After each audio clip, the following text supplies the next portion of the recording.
Olá, sejam todos bem-vindos. Sou o Dr. Frederico Barra, ortopedista, especialista em densitometria e doenças osteometabólicas, diretor da BOM.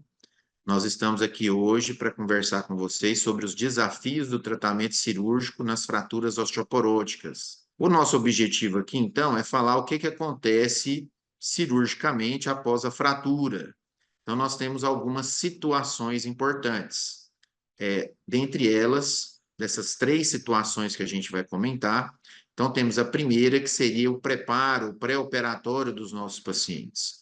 Isso é extremamente importante, porque quanto mais se demora para operar um paciente com fratura osteoporótica, maior a sua morbimortalidade. Além disso, nós temos que, após a cirurgia, no pós-operatório imediato, ou mesmo durante o período de internação, o paciente pode desenvolver alterações cognitivas. Então, muitos idosos passam até alterações cognitivas. Para isso, temos que perceber e fazer o mini-mental desses idosos. É muito comum acontecer essas alterações psiquiátricas, psicológicas com os nossos pacientes idosos com fraturas osteoporóticas. Além dessa situação, ainda no paciente internado, temos a questão da dor. O paciente teve uma fratura, então, tanto no pré quanto no pós-operatório, nós temos que tratar adequadamente a dor dos nossos pacientes. Se não tratarmos a dor dessa fratura osteoporótica, o paciente vai ter mais complicações, ele tem mais delírio, ele tem mais atelectasia pulmonar, ele fica mais acamado, fica mais gemente, pode desenvolver dor crônica, uma sensibilização da dor. Então, tratar corretamente a dor aguda no pré e no pós-operatório favorece a recuperação dos nossos pacientes. Então, temos que fazer o tratamento adequado da dor com opioides, anti-inflamatórios e adjuvantes, conforme a necessidade. Hoje, a escada de dor da OMS tem o quarto degrau. O que significa esse quarto degrau? É nós utilizarmos de métodos minimamente invasivos para bloquear os nervos do paciente, aliviando mais a dor e evitando o uso de medicamentos potentes como os opioides fortes. Então, os bloqueios neurais hoje são extremamente importantes, são preferencialmente feitos guiados por ultrassom e são feitos no quarto degrau da dor. Então, eu vou utilizar para minimizar a dor do meu paciente. Então, pré-operatório, preparo do paciente para a cirurgia, pós-operatório e pré-operatório, avaliação de condições clínicas desse paciente, olhar o nível de dor para tratar adequadamente. Operamos o nosso paciente, temos algumas situações que têm que ser observadas no intraoperatório. Então, o planejamento cirúrgico é extremamente importante para que não tenhamos surpresas, uma vez que o osso osteoporótico, ele tem uma dificuldade de fixação de osteointegração com os implantes, com os parafusos, as placas, as hastes. Então, nós vamos nos valer de materiais mais preparados para o osso porótico, para o paciente idoso, para o paciente com fratura osteoporótica. Então, as placas, elas têm que ser bloqueadas, os parafusos também têm que ser mais espessos, mais grossos, com dupla fixação na cortical e também com fixação na placa, para que tenhamos 3 pontos de apoio. Então, parafuso bloqueado e placa bloqueada. Vamos usar hastes intramedulares para fraturas diafisárias ou a técnica de placa em ponte.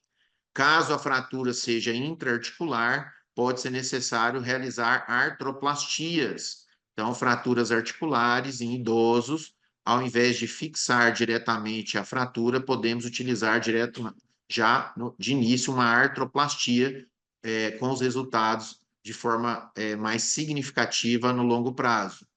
Então, o planejamento cirúrgico é extremamente importante.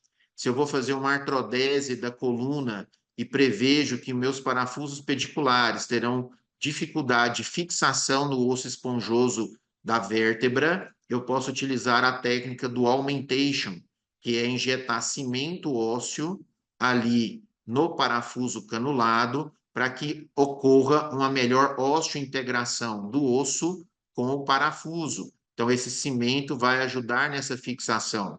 Porque se eu não fizer isso, eu corro o risco de perder a cirurgia e ter que reoperar o paciente novamente.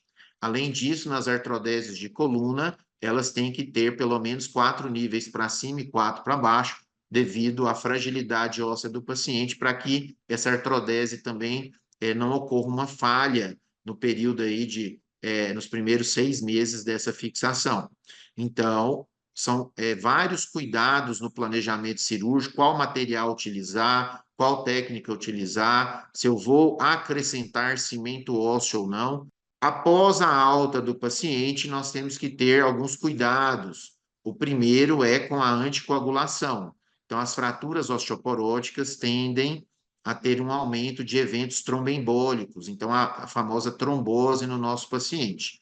Então, esses pacientes vão sair do hospital anticoagulados. Então, existe um risco de sangramento devido à anticoagulação e temos que ter cuidado com esses eventos.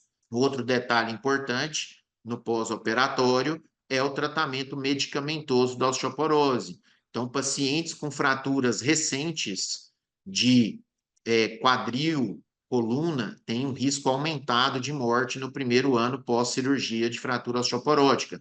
Então, não posso deixar de tratar esse paciente. O gap de tratamento, a falha de tratamento mundial ocorre muito na ortopedia, porque nós operamos o paciente e não prescrevemos o medicamento logo no pós-operatório.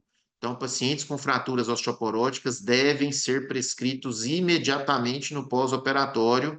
Então, nosso objetivo, além de reduzir mortalidade, é de reduzir a morbidade, fraturas subsequentes, a cascata fraturária.